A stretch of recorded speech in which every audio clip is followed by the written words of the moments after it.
What the hell is this doing in my first class? Not who. What? A white flight attendant, blonde, pressed uniform, 12 years of owning this cabin, said that to a 72-year-old black woman. Gray hair, reading glasses, a paperback in her lap. Willa Foster looked up. Excuse me? Boarding pass. Now. Willa handed it over. Brenda held it like it was dirty. Where'd you get this? Pick it up off the floor at the gate? I paid for this seat. With what? Food stamps? Brenda turned to the cabin. Sorry, folks. Sometimes strays wander past the curtain when nobody's watching. 30 passengers. Dead silence. A flight attendant just called an elderly black woman a stray, then dragged her out of first class. But she picked the wrong woman on the wrong flight. What happened next? She never saw it coming. Let's rewind. 40 minutes before that moment. Hartsfield-Jackson, Atlanta International, 6:15 in the morning. The kind of hour when the airport still smells like floor wax and fresh coffee. Willa Foster walked through Terminal B at her own pace. 72 years old, retired schoolteacher. 40 years of shaping young minds in Atlanta public schools. She moved slow. Her knees weren't what they used to be, but her back was straight and her eyes were sharp. She wore a navy blue dress, simple, clean, and on her collar, a small gold brooch shaped like an airplane. She touched it the way people touch things that carry a memory. Her husband gave it to her the day their son got his first job at an airline, a baggage handler, 23 years old. She'd worn it on every flight since. It wasn't jewelry, it was a promise. But that story comes later. At the gate, she handed her boarding pass to the agent. The young woman scanned it, glanced at the screen, and paused. She read the name. Foster. Something shifted in her face, just for a second. A small nod, almost like a bow. "Enjoy your flight, Mrs. Foster. We're glad to have you with us." Willa smiled. "Thank you, baby." Nothing dramatic, just a flicker of recognition that nobody else in line noticed. But you should remember it. It matters. Near the jet bridge entrance, Brenda Caldwell was leaning against the counter, chatting with a ground crew agent. Laughing. Loud. The kind of laugh that fills a gate area whether you want it to or not. She glanced at the boarding screen and said, still laughing, "Full first class today.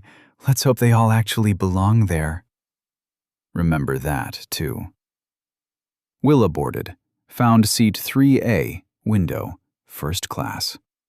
She tucked her carry-on overhead, settled in, and opened her paperback. In the galley, Janelle Graves, the only black crew member on the flight, saw Willa sit down in 3A. She smiled. Small, quiet. The kind of smile one black woman gives another in a room where they're both outnumbered. She said nothing. That silence started here. Then Brenda Caldwell started her routine. She moved through the cabin like she owned it. Warm smile for 1A. "Welcome aboard, sir." Champagne for 1C. "Here you go, darling." Hot towel for 2A. Craig Pennington walked on board. Brenda lit up. "Mr. Pennington! 2C as always. Champagne before takeoff?" Craig dropped into his seat like a man arriving at his living room. "You know me too well, Brenda." They laughed. Old friends, regulars. The kind of bond that forms between people who see the same cabin as their private club. Then she reached row 3. She looked at Willa. Her eyes went from Willa's face, to her dress, to her carry-on. The smile didn't disappear. It just stopped reaching her eyes. She didn't say hello. She didn't offer a drink. She moved on to row 4 like row 3 was empty. Willa noticed. Of course she noticed. 40 years of teaching. You learn to read a room before the room reads you. She said nothing. She turned a page. In seat 2C, Craig Pennington watched the whole thing. He saw Brenda skip her. And he smirked. The kind of smirk that says, good. 20 minutes before departure. The cabin was settling in, laptops open, earbuds in. The hum of people pretending the world outside didn't exist for the next 3 hours. Willow was on page 46 of her book. A quiet morning. A good seat. Nothing to prove to anyone. Then a shadow fell across her page. Brenda Caldwell was back, standing in the aisle with a clipboard pressed against her chest like a shield. That same smile, tight, professional, completely empty. "Ma'am, I'm going to need to see your boarding pass again." Willa looked up. "Again?"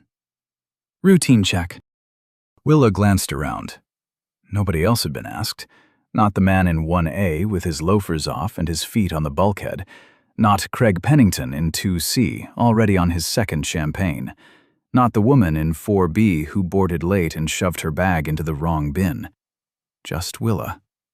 She pulled the boarding pass from her book. She'd been using it as a bookmark. Handed it over without a word. Brenda studied it. Turned it over. Held it up slightly, tilting it toward the overhead light like she was checking a counterfeit bill at a gas station. Then she handed it back. No thank you. No, sorry for the trouble. She just handed it back the way you return something you're not impressed by. "All right," Brenda said, and walked away. Willa placed the boarding pass back in her book. Her jaw tightened, just barely. If you weren't looking, you'd miss it. But it was there. The kind of tension that lives in the body of a woman who has spent a lifetime swallowing moments exactly like this one. She turned the page. She kept reading. But she wasn't reading anymore. The narrator paused. She'd been verified. Not welcomed. Verified. There's a difference. And Willa Foster knew it in the deepest part of her bones. 15 minutes before departure. Brenda was back. Third time at row 3. This time she wasn't smiling. She had the clipboard again, and this time she was holding a printed manifest, or what looked like one. "Mrs. Foster?" Willa closed her book. She didn't look surprised. She looked tired. The kind of tired that isn't about sleep. "Yes?" "I've just been informed by our system that there's an error with your seat assignment. Seat 3A was double booked, and I'm going to need to reaccommodate you." Reaccommodate. A $20 word for a 5-cent action. Move the black woman to the back. Willa didn't move. "There's no error. I booked this seat 6 weeks ago. Confirmation number, receipt, everything." Brenda's smile came back. Thinner this time. "Ma'am, I understand this is frustrating, but the system flagged it, and I don't have the authority to override the system." "Then show me. Show me the error on your screen." Brenda's left eye twitched. Barely, but it did. "That's not possible. Passenger data is restricted for security reasons." Security reasons. Willa repeated it slowly, tasting each word.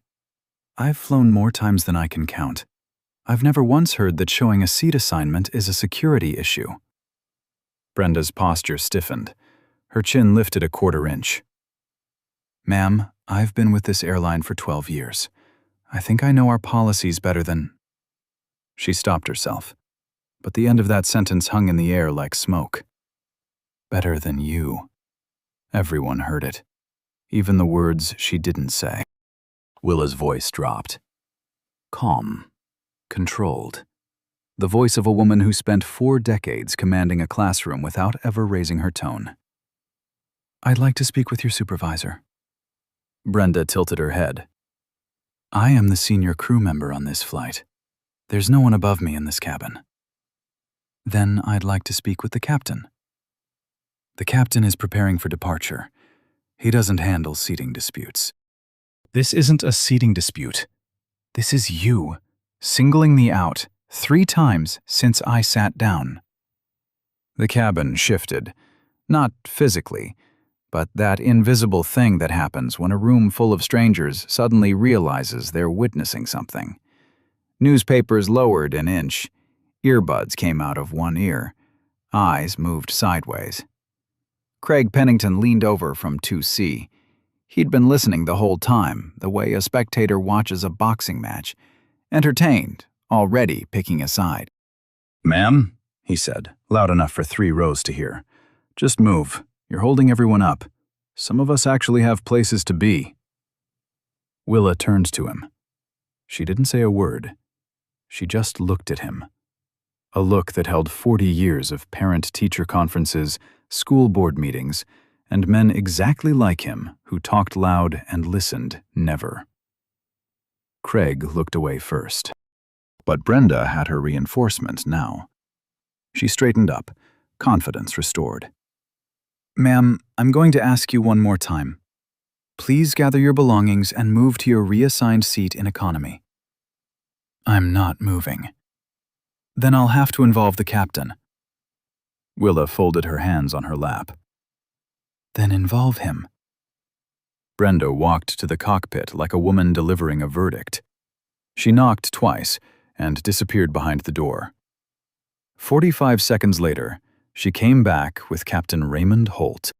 Holt was 55, tall, gray at the temples, the kind of man who looked like he'd been born in a uniform. He walked into first class the way captains do, like every square inch of the aircraft belonged to him. Brenda had briefed him. You could tell by the way his eyes went straight to row 3 before his feet did. She'd framed it already. The words she used: disruptive passenger, refusing to comply, potential security concern, had done their work before Willa even opened her mouth. Holt stopped at row 3. He looked down at Willa. An elderly black woman with a paperback, a gold brooch, and her hands folded in her lap. He didn't ask her what happened. He didn't ask for her side. He didn't ask to see the so-called system error himself. He turned to Brenda. "What do you need?" 4 words. That's all it took. 4 words that told everyone in that cabin whose version of reality mattered and whose didn't. Brenda said, "I need her moved to the back, Captain." Holt nodded. Then he turned to Willa with the expression of a man checking a box. "Ma'am, I'm going to have to ask you to cooperate with my crew." "Captain?" Willa's voice was steady. "I have a valid boarding pass. I have a confirmation email. I was in this seat before anyone else boarded. Has anyone actually checked the system?" Holt paused. For 1 second, maybe 2, something flickered behind his eyes. Doubt. The possibility that he was standing on the wrong side of this. Then it was gone. "Ma'am, my crew has assessed the situation. I need you to comply." Willa looked at him for a long time.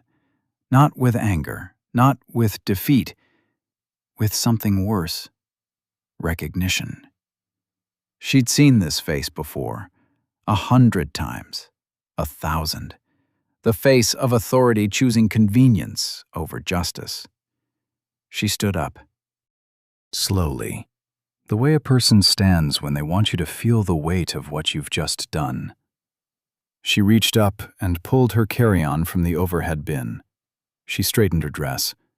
She touched the gold airplane brooch on her collar, just a brush of her fingertips, like a prayer. Then she walked. Row 3, row 4, row 5, past business class, past the curtain, into economy. Row 18, row 22, row 25, row 28. Middle seat. Between 2 strangers who wouldn't look at her. 30 passengers watched her make that walk. Not one of them said a word. Not one of them stood up. Not one of them said, "Wait, this isn't right." Craig Pennington stretched his legs into the empty space where Willa had been sitting. He didn't even wait for her to clear the row. In the galley, behind the curtain, Janelle Graves, 28 years old, 6 months on the job, the only black crew member on this flight, stood with her back against the beverage cart. She'd seen everything. Every word, every look, every second of that walk. Her eyes were wet, her hands were shaking. She did nothing. In seat 2A, Dolores Whitman, 60 years old, retired judge, the kind of woman who'd spent a career weighing evidence, set down her crossword puzzle. She watched Willa disappear behind the curtain, her lips pressed into a thin line. She didn't speak either, not yet. But her eyes said what her mouth wouldn't. Something is very wrong here. Row 28, middle seat, economy. The leather was gone. The legroom was gone. The champagne, the hot towels, the wide armrests, gone. Replaced by a seat so narrow, Willa's elbows touched both strangers beside her. The man on her left had his headphones in and his eyes closed before she even sat down. The woman on her right was watching a movie on her phone, screen tilted away like privacy was the only thing she owned. Neither of them acknowledged her. Not a nod, not a glance. She was invisible again, the way Brenda Caldwell wanted her to be from the start. Willa buckled her seatbelt. She placed her paper back on her lap, but didn't open it. Her hands rested on top of it, still steady, the way they always were when she needed to hold herself together. The engine hummed beneath her feet. Outside the window, someone else's window, not hers, the ground crew moved like ants on the tarmac. The world kept going. Nobody had stopped it on her behalf. She stared at the seat back in front of her, and her mind went somewhere it hadn't been in years. A classroom, 2004. A fifth-grade boy named Deshaun. Bright kid, sharp, the kind of student who answered questions before you finished asking them. He'd been placed in the advanced class at the start of the year. 6 weeks later, transferred out, moved to the regular track. The reason on the paperwork? System error in placement. Willa had marched into the principal's office the next morning. She fought for 3 weeks, wrote letters, pulled test scores, sat in meetings where men in ties told her the system had made its decision. She didn't stop. She got Deshaun back into that classroom. She won that fight. Because she was the teacher. She had the power. But here, in row 28, seat B, 30,000 feet from anyone who could help, there was no office to march into, no paperwork to pull, no meeting to demand. She was just a passenger, an old woman with a paperback and a brooch.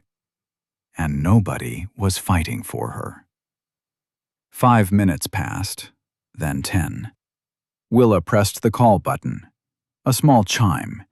The overhead light blinked on. She waited. 1 minute. 2 minutes. 3.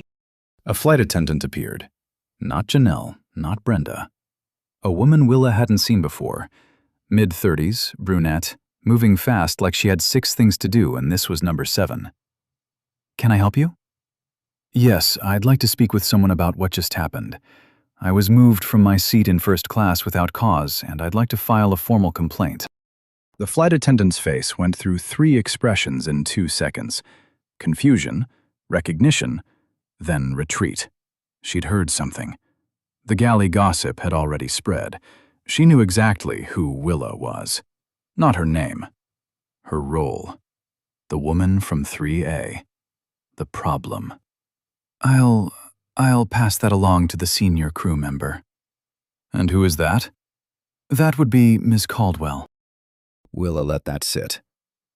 The woman who humiliated her was also the woman who would handle her complaint. The fox guarding the henhouse. She nodded slowly. Please, pass it along. The flight attendant left. She did not come back. 15 minutes later, Willa pressed the call button again. Same chime, same overhead light. This time she waited 4 minutes before someone came. It was Brenda. She appeared at row 28 like a landlord checking on a tenant who'd complained about the plumbing. Same pressed uniform, same clipboard, but the smile was gone now. In its place, Something colder. The face of a woman who'd won and wanted you to know it. Brenda leaned down. Close. Close enough that only Willa could hear. Her voice was low, controlled, wrapped in a whisper that felt like a fist. Mrs. Foster, I've been very patient with you today. Very patient. But I need you to understand something. She paused. Let the silence do its work. If you continue to press that button, if you continue to cause disruptions on my aircraft, I will radio ahead and have airport security waiting for you at the gate in Chicago. And trust me, at your age, that is not an experience you want to have. She held Willa's gaze for 3 full seconds. Then she straightened up, smoothed her uniform, and walked away without waiting for a response. Willa didn't press the call button again. The woman sitting to Willa's right paused her movie. She'd heard it. Not every word, but enough. She turned her head slightly, saw Willa's hands trembling on the paperback, fingers gripping the cover like it was the only solid thing left in the world. She wanted to ask, "Are you okay? What happened? Can I do something?" She turned back to her screen, pressed play. Another person choosing silence. Another seat. Another row. Another excuse. Back in first class, Brenda returned like a general from a won battle. She didn't announce it. She didn't need to. The way she walked, shoulders back, chin up, that satisfied click in her heels, said everything. Craig Pennington was watching. He raised his champagne glass an inch off the armrest. Not a toast. Not quite. Just a gesture. The kind of nod one ally gives another across a room they both believe they own. Brenda caught it. She smiled. A real one. The first real smile she'd worn since Willa sat down in 3A. They didn't exchange a word. They didn't have to. Some agreements are assigned in silence. Seat 2A. Dolores Whitman had been staring at the same crossword clue for 20 minutes. 7 across. 9 letters. She hadn't filled in a single box since Willa's walk down the aisle. She flagged down Janelle Graves as she passed with a beverage cart. "Excuse me." Janelle stopped. Her hands tightened on the cart handle. "Yes, ma'am?" "The woman who was sitting in 3A, was there actually a system error with her seat?" Janelle's body went rigid. Everything in her wanted to say no. No error, no double booking, no glitch. Just Brenda Caldwell looking at a black woman and deciding she didn't belong. Janelle knew it. She'd watched the whole thing unfold from behind the galley curtain. She'd seen Brenda's face when Willa boarded. That flicker of judgment, quick as a match strike. But Janelle was 28. 6 months into this job. Student loans stacked to the ceiling. A mother back in Memphis counting on that paycheck. And Brenda Caldwell, senior crew, 12 years seniority, friends with half the scheduling department, could end her career with one write-up. Janelle swallowed. "I'm sure it was handled appropriately, ma'am." 5 words, each one a small betrayal. Dolores studied her face the way only a retired judge can, reading not what was said, but everything that wasn't. The tight jaw, the eyes that wouldn't hold still, the fingers white-knuckling the cart. "I see," Dolores said quietly. And she did see. Everything. Janelle walked away. Dolores watched her go. Then she did something small, so small that nobody noticed. She tore a corner from her crossword page, wrote 3 things on it. 3A Foster. No error. Folded it once, slipped it into her jacket pocket. 30 years on the bench. You don't forget how to collect evidence, even when you're pretending to do a crossword. Back in row 28, Willa sat very still. She wasn't reading. She wasn't sleeping. She wasn't crying, though the burning behind her eyes had been there since row 5. She was doing what she'd done her whole life when the world pressed down on her with both hands. She was thinking. Then she reached into her handbag. Slowly, she pulled out her phone, an older model, nothing fancy, a cracked screen protector she'd never gotten around to replacing. She didn't open the camera. She didn't open social media. She didn't record a video or draft a furious post. Willa Foster was from a generation that handled things differently. Quietly. Precisely. With the kind of patience that people mistake for weakness right up until the moment it destroys them. She opened her messages. She typed 3 words. She pressed send. Then she put the phone back in her handbag, folded her hands on her lap, and closed her eyes. If you thought she was giving up, you don't know Willa Foster. Now, here's something you need to know. Something almost nobody on that plane knew. Crestview Airlines had been in the news recently. A profile in Fortune magazine. A feature story about its CEO, a man who'd started as a baggage handler at 22 and worked his way to the corner office by 45. The article called him the most unlikely CEO in American aviation. It talked about his vision, his leadership, his obsession with customer dignity. It mentioned that he was fiercely private about his family, that he kept his personal life completely separate from the company, that almost nobody at Crestview, not the board, not the executives, not the flight crews, had ever met his family. The article did not include a photograph of his mother. Remember that. Crestview Airlines headquarters, downtown Chicago, 32nd floor. Glass walls, skyline views, the kind of office where decisions worth millions get made before lunch. A long conference table covered in quarterly reports, revenue projections, route maps. The machinery of an airline that carried 40 million passengers a year. Nathan Foster sat at the head of that table. 45 years old, tall, clean shave, a navy suit that fit like it was built on his body. He had the posture of a man who'd earned his chair the hard way, not inherited, not appointed, not handed a thing.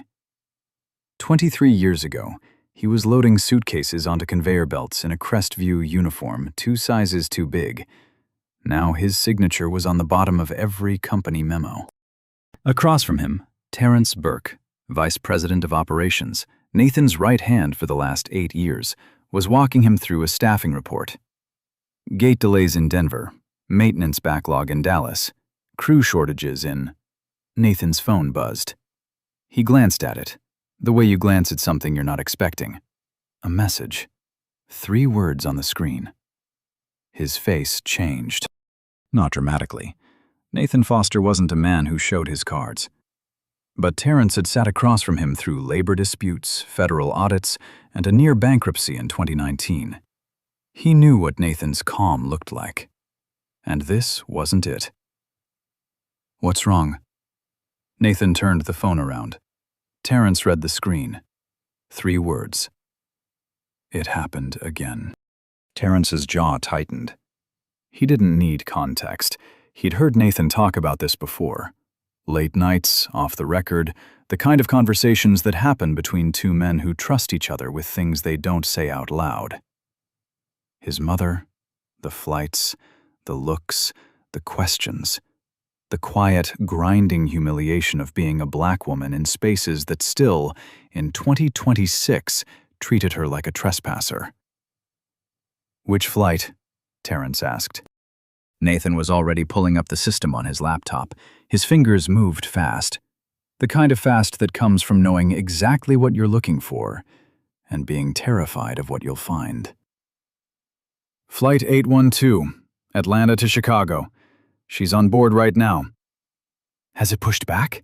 Nathan checked, his eyes locked on one line of data. No, still at the gate. Delayed for... He paused.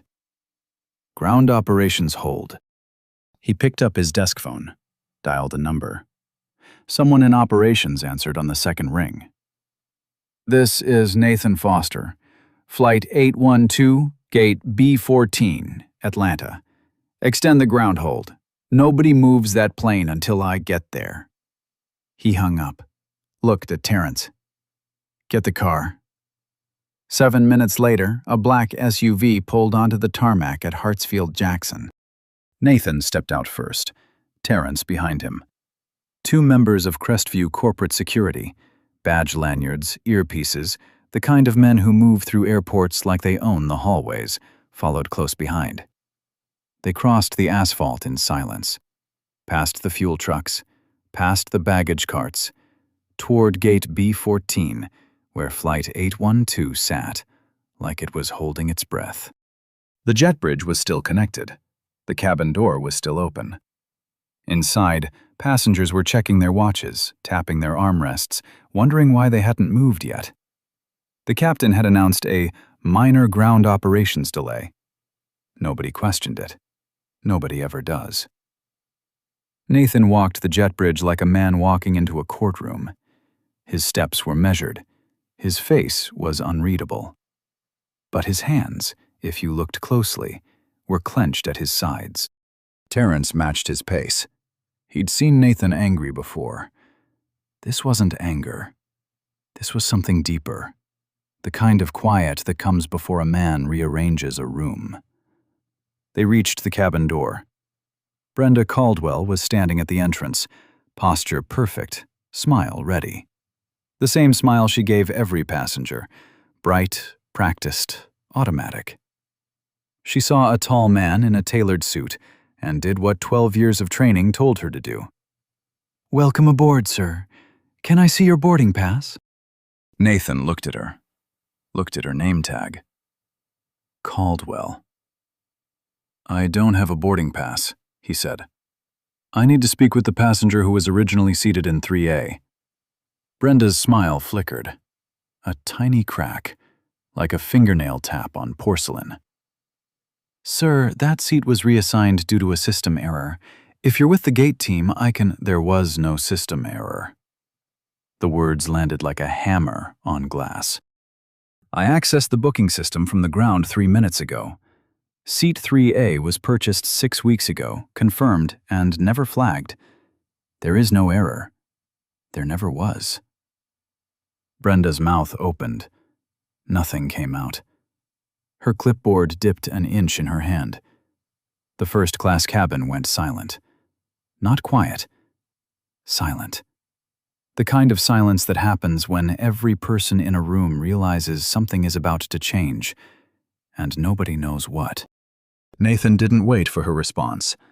He stepped past her, walked through first class, past row 1, past Craig Pennington in 2C, who looked up from his phone with mild confusion, past Dolores Whitman in 2A, who set down her crossword and watched with the focus of a woman who'd spent a career reading courtrooms, past the empty seat 3A, past business class, through the curtain, into economy, row 18, row 22, row 25, row 28.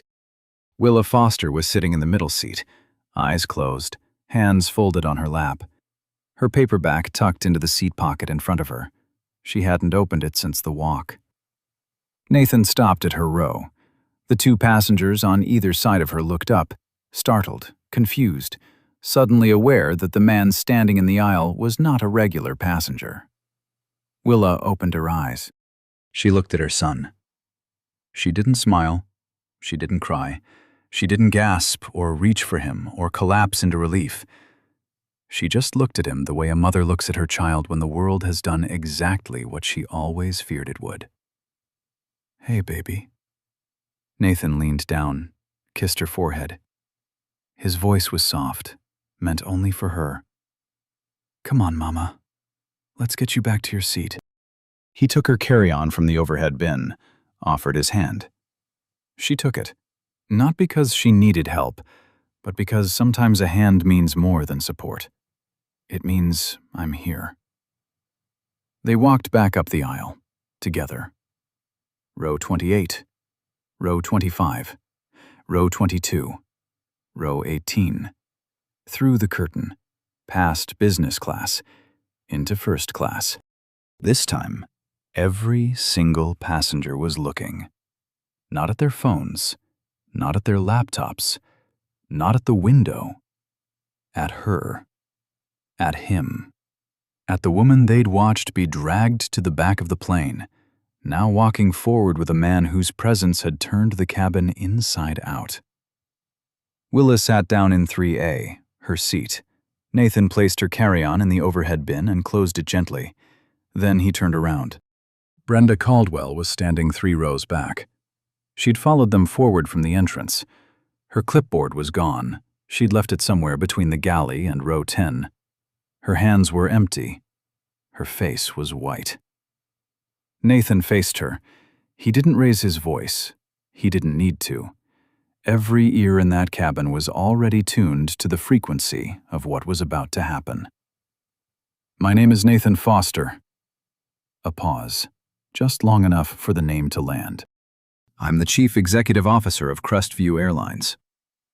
Craig Pennington's champagne glass stopped halfway to his mouth.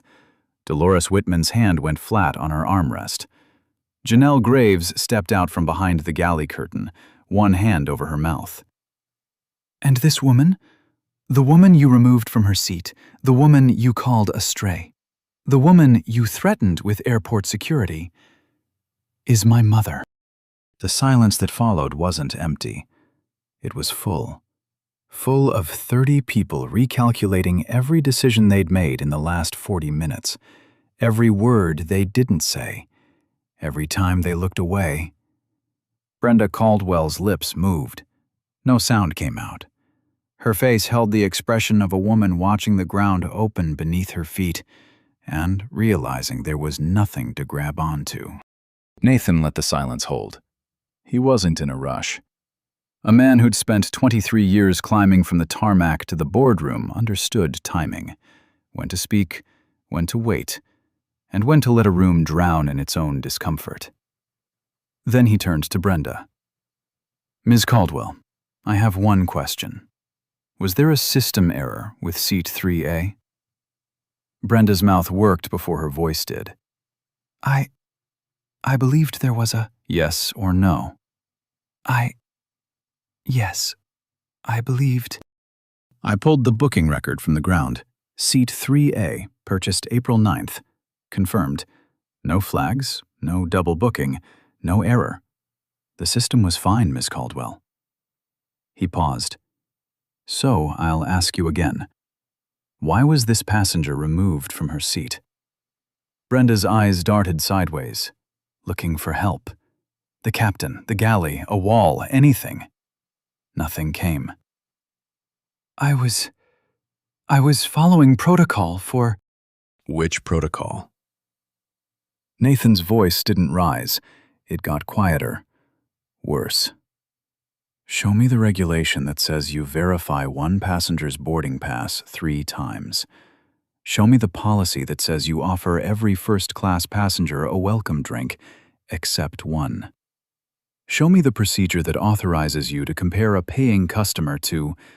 What was it? He looked at her, waiting. A stray. Brenda flinched like he'd struck her. Because hearing your own words played back to you in a silent room, by the man who signs your paycheck, is a kind of violence that doesn't leave bruises, but breaks everything underneath. She had no answer. The clipboard was gone. The smile was gone. The 12 years of seniority, the pressed uniform, the authority she'd worn like armor. None of it could protect her now. She stood in the aisle of her own cabin, stripped of everything except the truth of what she'd done. Terrence Burke stepped forward. He didn't introduce himself with warmth. He introduced himself with paperwork. Miss Caldwell, I'm Terrence Burke, Vice President of Operations. Effective immediately, you are grounded pending a full internal investigation into your conduct on this flight. You will surrender your crew badge and cabin credentials to me before deplaning. This is not a request. Brenda's hand moved to the badge clipped on her chest. She held it for a moment, the way you hold something when you realize it's the last time. Then she unclipped it, handed it to Terrence without looking at him. Her hand was shaking. Nathan watched. He didn't enjoy this. You could see it. The weight on his face wasn't satisfaction. It was exhaustion. The exhaustion of a man who built a company on the word dignity and just watched one of his own employees shatter it in front of his mother. Then he turned to Captain Holt. Holt had been standing near the cockpit door since Nathan identified himself, arms at his sides, face locked. The posture of a military man waiting for a verdict he already knows is coming. Captain. Sir? You were called to this cabin to assess a situation. When you arrived, what did you see? Holt swallowed. An elderly female passenger in a dispute with senior cabin crew. Did you ask that passenger for her version of events? Silence. Captain, did you ask her what happened? No, sir. I deferred to my senior crew member's assessment. You deferred to bias. Nathan's voice was level. No heat, no venom. Just the cold clarity of a fact laid on a table. A captain's job is to command with judgment, not to delegate it. You saw an elderly woman sitting quietly with a book, and you took the word of the person standing over her without a single question. We'll be discussing this further. Holt nodded. Once. He knew. Nathan turned to face the cabin. 30 passengers, some frozen, some staring, some looking like they wanted the emergency exit to swallow them whole. I owe all of you an apology for the delay. But more than that, I owe you the truth about what you witnessed today. His voice carried the length of the cabin without effort. What happened to my mother was not a system error. It was not a protocol. It was a failure of character, enabled by silence. Every person in this cabin had the opportunity to say something. One of you did not. He paused, then looked at Dolores Whitman. Dolores stood, slowly, the way a woman stands when she's done being a spectator. She turned to Willa, not to Nathan, not to the cabin, to Willa. I should have spoken sooner. I watched the whole thing. I knew it was wrong from the first moment she checked your boarding pass. And I sat there.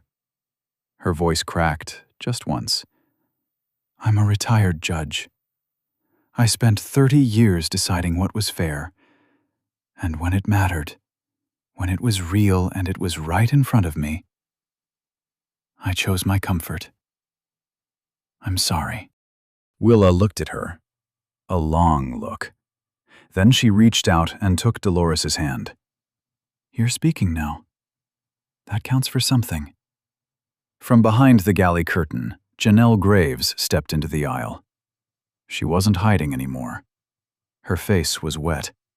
Her hands were still shaking. But she was standing. Mrs. Foster. Her voice broke on the name. I saw everything. From the very first moment. I saw her skip your drink. I saw her check your boarding pass. I saw the whole thing, and I didn't say anything. I was scared. I was so scared of losing my job that I let... She couldn't finish. Willa looked at her, this young woman, barely older than some of the students she'd taught, trembling in the aisle of an airplane, carrying the weight of a silence she'd never forgive herself for. Fear is real, sweetheart. Willa's voice was soft, soft enough that Janelle had to lean in to hear it. But next time, and there will be a next time because that's the world we're still living in, remember this. Your silence is someone else's suffering. Janelle nodded. She pressed her lips together. She would remember. For the rest of her career, for the rest of her life, she would remember. Nathan turned to Brenda one final time. She was standing near the exit now. Small. Diminished. A woman who had walked into this cabin believing she owned it. Now leaving it with nothing. Ms. Caldwell. His voice was quiet now, almost gentle, which made it worse. You didn't just remove a passenger from first class. You removed her dignity. And you did it because you looked at her and decided she didn't belong. He paused. That's not a system error. That's a moral one. Brenda said nothing. She turned and walked off the plane. Nobody watched her go. Every eye in the cabin was on Willa Foster, sitting in seat 3A, where she'd always belonged. Nathan didn't stay on the plane. He kissed his mother's forehead one more time, squeezed her hand, and walked back up the aisle with Terrence Burke and the security team behind him. He didn't look back. He didn't need to. The room had already shifted, permanently, irreversibly, and everyone in it knew it. The jet bridge door closed. The cabin door sealed. The captain's voice came over the intercom, steadier now, humbled in a way that 30 passengers could hear, but nobody would mention. Ladies and gentlemen, we've been cleared for departure. Flight time to Chicago is approximately 2 hours and 14 minutes. On behalf of the entire crew, thank you for your patience. He didn't say what they were patient about. He didn't have to. The plane pushed back. The engines rose. Atlanta shrank beneath them, and Willa Foster sat in seat 3A, her seat, with her paperback open on her lap and her gold airplane brooch catching the morning light through the window. Beside her, seat 3B was empty. It didn't stay that way for long. Dolores Whitman moved from 2A without asking permission. She sat down next to Willa, buckled her seatbelt, and said nothing for the first 5 minutes. Sometimes presence is the only apology that matters. Then they talked, for 3 hours straight. About Atlanta, about Chicago, about Dolores's years on the bench, the cases that haunted her, the ones she got right, the ones she wasn't sure about Willa's classroom, the students who came back to thank her 20 years later, the ones who never did, but she prayed for anyway. By the time the wheels touched down at O'Hare, Dolores had Willa's phone number, a standing invitation to Atlanta, and the beginning of a friendship neither of them expected to find at 35,000 feet. Craig Pennington sat in 2C for the entire flight without saying a word. He didn't order another champagne. He didn't stretch his legs. He stared at the seat back in front of him like a man replaying a movie he couldn't turn off. The moment he told an elderly woman to move so he wouldn't be inconvenienced. The moment he stretched into her seat before she'd even cleared the row. When the plane landed, Craig was the last person to deplane. Everyone else had filed out, carry-ons rolling, conversations resuming, the ordinary rhythm of arrival. But Craig stopped at row 3. He stood there, looked at the empty seat. His mouth opened like a man searching for a word he hadn't learned yet. Then he closed it, picked up his bag, and walked off the plane. Not everyone changes. That's not a failure of the story. That's the truth of it. At the gate in Chicago, Nathan was waiting. Not with cameras, not with a press team. Just him, standing by the window with 2 coffees. Willa walked up the jet bridge at her own pace. She saw her son and shook her head. "Mama can walk by herself, you know." Nathan smiled. "I know. I just wanted to walk with you." He handed her the coffee. She took it. They walked through O'Hare side by side, a 72-year-old retired teacher and the CEO of the airline she'd just flown. Nobody in the terminal looked twice. That was the point. 2 weeks later, Crestview Airlines released an internal report. The investigation into Brenda Caldwell's conduct on Flight 812 revealed what Nathan already suspected. This wasn't the first time. 2 prior complaints, 2 other passengers, 2 other flights where someone was questioned, doubted, moved, and 2 reports that were filed in the system and never actioned. Buried in a database. Flagged and forgotten. The system hadn't failed. The system had worked exactly as it was designed, to absorb complaints and protect the uniform. Brenda Caldwell was terminated. Not suspended, not reassigned, not given a quiet exit with a severance package and the non-disclosure agreement. Terminated. With cause. On the record. Captain Raymond Holt was required to complete a mandatory command leadership retraining program. 12 weeks, focused on bias intervention, independent assessment, and the duty of a captain to investigate before he delegates. He accepted it without protest. Janelle Graves requested a transfer to a different crew. She was approved, but before her first new flight, she did something no one asked her to do. She enrolled in the Dignity Standards pilot class. 6 months later, she wasn't just a flight attendant. She was an internal trainer. The woman who once hid behind a galley curtain now stood in front of new hires and told them the story of Flight 812. Her silence became her lesson. Nathan ordered a full audit of Crestview's complaint handling process. Every buried report, every ignored flag. The audit took 3 months. The findings were not comfortable, but Nathan published them anyway, because the man who started as a baggage handler believed that an airline's dignity was only as real as its willingness to face its own failures. Nathan wanted to call the program the Willa Foster Initiative. Willa said no. Don't name it after me. Name it after what it's supposed to protect. So he called it the Dignity Standard. It became mandatory for every Crestview employee, flight crew, ground crew, gate agents, executives, every single one, including the CEO. Nathan took the training first. 6 months later, Brenda Caldwell was working a customer service desk at a regional airport outside Nashville. No uniform, no badge, no cabin to command. She answered questions about lost luggage and delayed connections, standing on the other side of the counter for the first time in her life. She'd enrolled in a restorative justice program, not because anyone required it, because every night when she closed her eyes, she saw row 28, a middle seat. An elderly woman folding her hands in her lap with the kind of quiet that screams louder than words.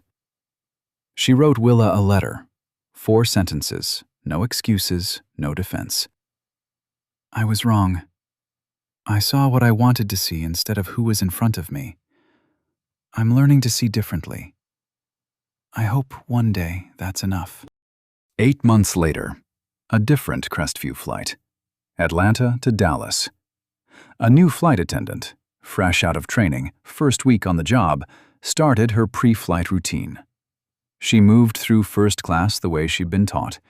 Warm smile for 1A, champagne for 1C, hot towel for 2A. Then she reached row 3.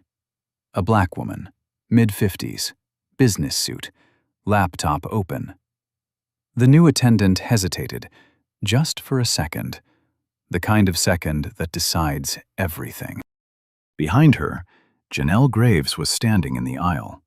Not hiding behind a galley curtain, not gripping a beverage cart. Standing. Watching. The Dignity Standard trainer badge clipped to her chest. Their eyes met. Janelle didn't say a word. She didn't need to.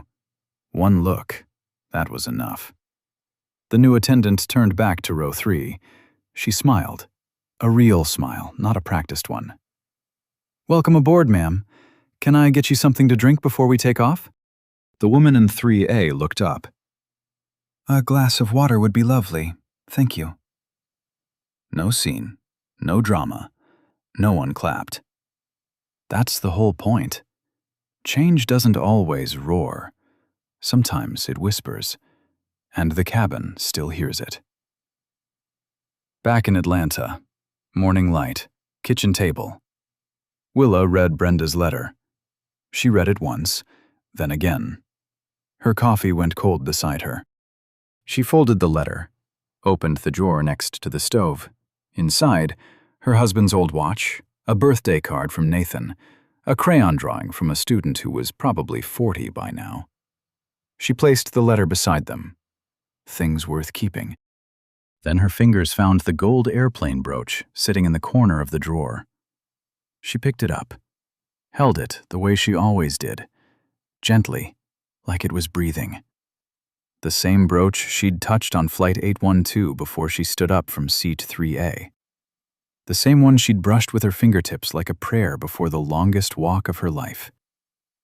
But this time, sitting in her own kitchen, in her own light, in her own peace, she smiled. She placed the brooch back, closed the drawer, and said to no one in particular, "It's a start." Brenda lost everything.